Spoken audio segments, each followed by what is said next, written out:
All right, here we are, Gettysburg 157, and it can't be Gettysburg 157 without covering the town. This is an up-and-coming town. There's lots going on here. The battle is fought in the backyards and on the farms of the local civilians, so it's an important part of the story, and these are the people who, had to live through the battle and then live with its consequences. So we're going to start out with licensed battlefield guide and expert on Gettysburg at the Adams County Historical Society, Tim Smith. We know we're in the town of Gettysburg. It was founded in 1786, so it was around 80 years prior to the battle. And the town was the county seat of Adams County and the center of 10 roads that intersected here. And of course, that's the major reason the battle's fought here, because all the roads lead here.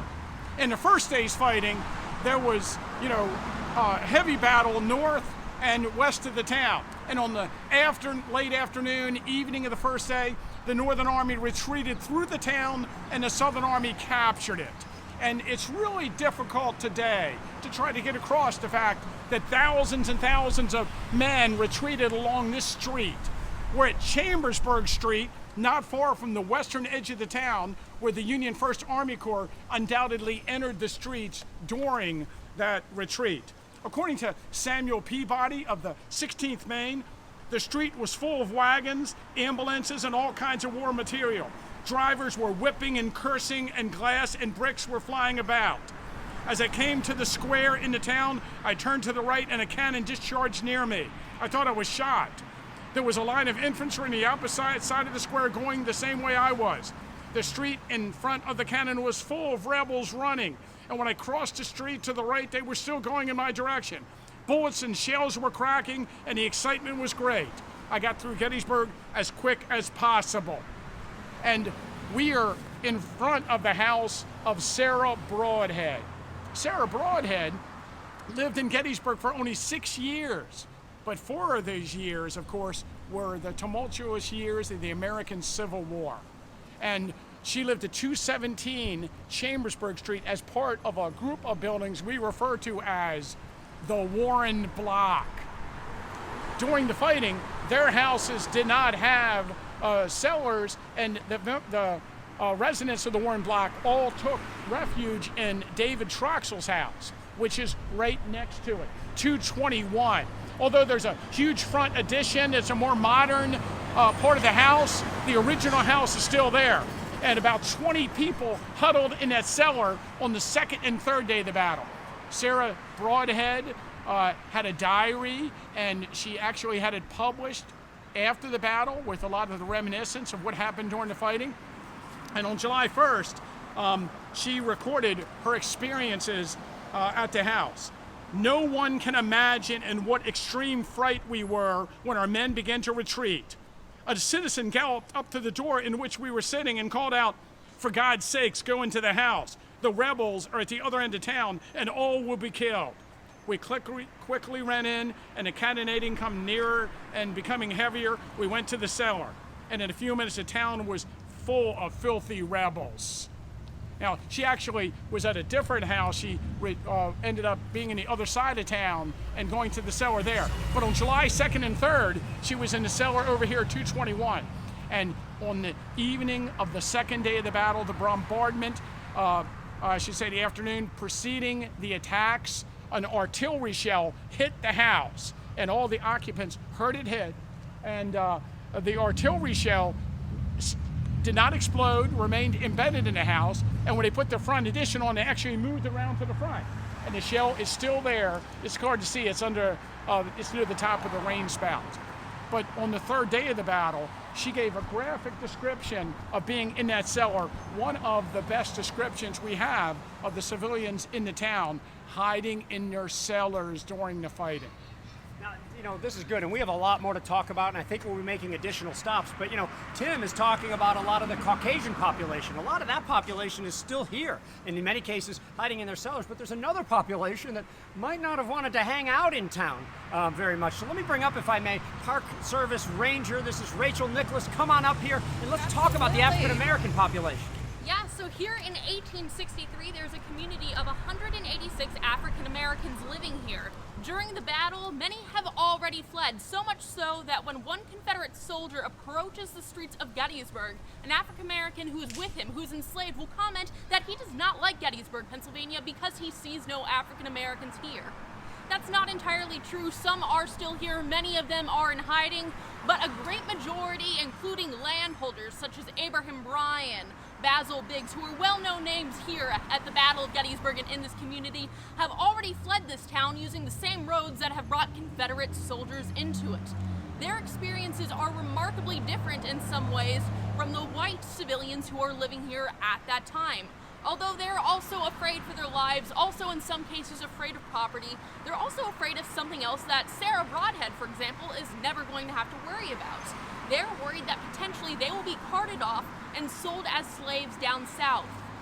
And this is not some random fear that they just happen to have come up with. They're very justified in thinking this, based on their own experiences living here near the Mason-Dixon line, not only in the antebellum period, but by this point in the war as well.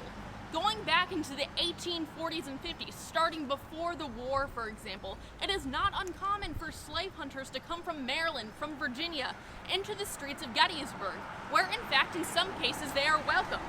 What I'm holding here is just one example of a wanted ad that was published, requesting that civilians living here in Gettysburg and elsewhere, that they come to the trouble of helping find African Americans who have run to freedom. This particular one, as you can see, is for a man by the name of Luke Adams.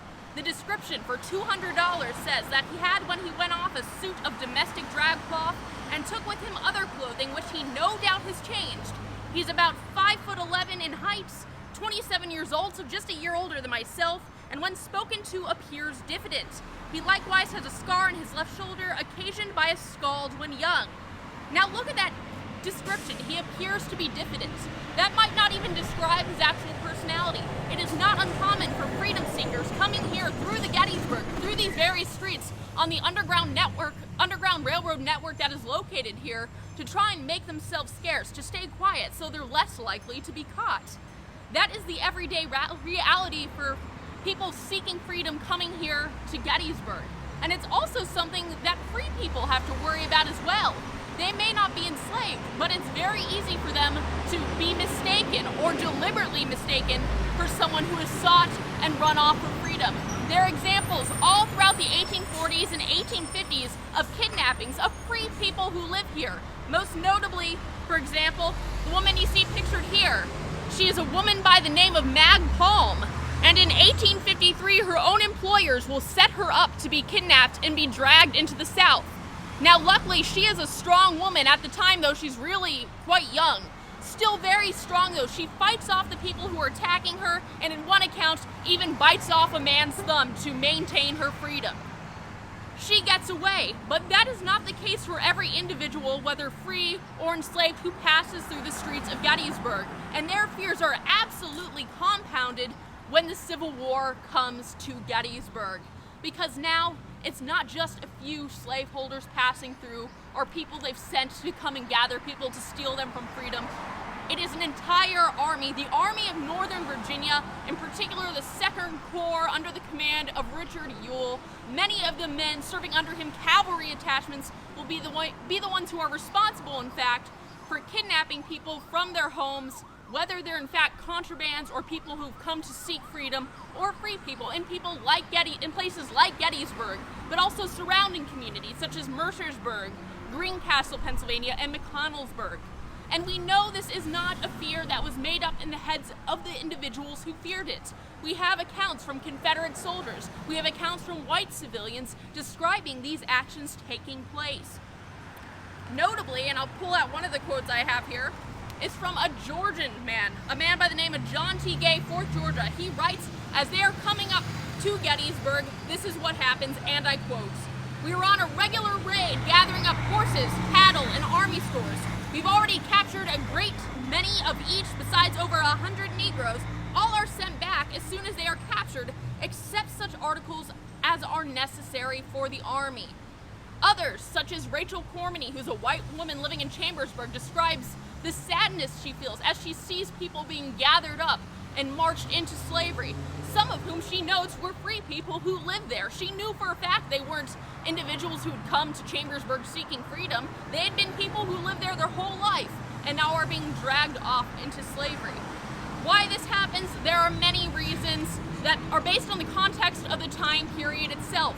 Not only do you have this long war being waged along the border, as we saw in the 1840s and 1850s, between Pennsylvanians, particularly Quakers who are strongly abolitionists, and those who want to come back into Gettysburg, cross the border into Pennsylvania to allegedly recapture their so-called property. There's that war that is taking place on a small scale throughout the antebellum period. And now in 1863, several years into the war, we have something else that is potentially motivating Confederate soldiers like Mr. Gay, who says that they come through and round people up. This would be the contraband policies of the Union Army.